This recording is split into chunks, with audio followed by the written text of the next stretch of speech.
Hi, welcome to CarShield's tips and tricks to keeping your car on the road longer. I'm your host, Jason Lewis. Today, we're going to talk about coolants and how to easily check your levels to make sure your vehicle is always running optimally. Steam gushes from under the hood scares the heck out of you, and worse yet, you can literally fry your engine and cause a ton of expensive damage that can be easily avoided.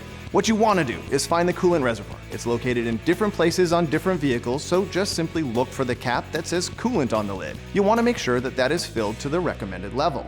If you're driving an older vehicle, it's a good idea to have a bottle of coolant in your garage. If you top off your fluid yourself, be careful not to overfill because that excess fluid will just drip to the ground and is bad for the environment and your pets. Staying on top of your coolant level periodically really can help maintain the health of your vehicle. If you ever see a greenish puddle under your vehicle, that's a good time to call your favorite ASE certified mechanic because you might have a broken radiator hose or other coolant system leak.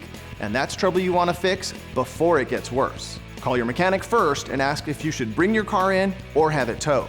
Well, that wraps up our tips for today. Thanks for joining us on this episode of CarShield's Tips and Tricks. Don't forget, CarShield cars go farther.